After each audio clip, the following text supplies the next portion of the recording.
আজকে আমি মেলা কাম করছি, রান্না করছি, বাসন মাজছি, কাপড় ধুইছি, উঠান ঝাড় দিছি, মুরগিরে খাওন দিছি।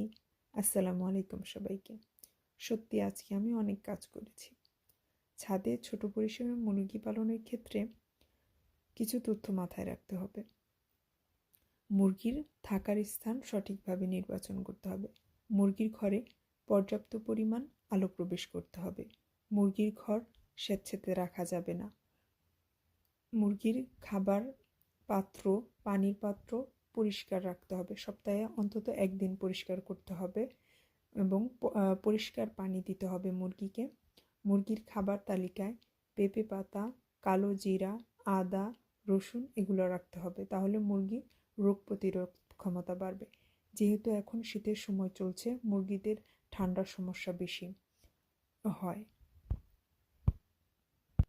সেই জন্য ঠান্ডা লাগার আগেই আপনারা থানকুনি পাতা, তেলাকুচের পাতা এবং আদা একসাথে রস করে মুরগিকে খাওয়াতে পারেন।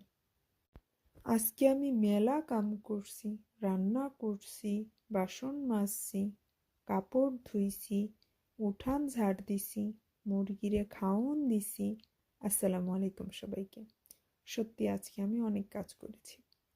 ছাদে ছোট পরিসরে মুরগি পালনের ক্ষেত্রে কিছু তথ্য মাথায় রাখতে হবে।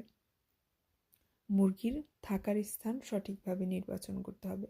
মুরগির ঘরে পর্যাপ্ত পরিমাণ আলো প্রবেশ করতে হবে।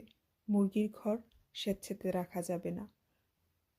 মুরগির খাবার পাত্র, পানির পাত্র পরিষ্কার রাখতে হবে। সপ্তাহে অন্তত একদিন পরিষ্কার করতে হবে এবং পরিষ্কার পানি দিতে হবে মুরগিকে।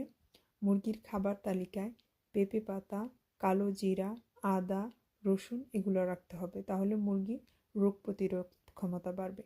যেহেতু এখন শীতের সময় চলছে, মুরগিদের ঠান্ডার সমস্যা বেশি হয়।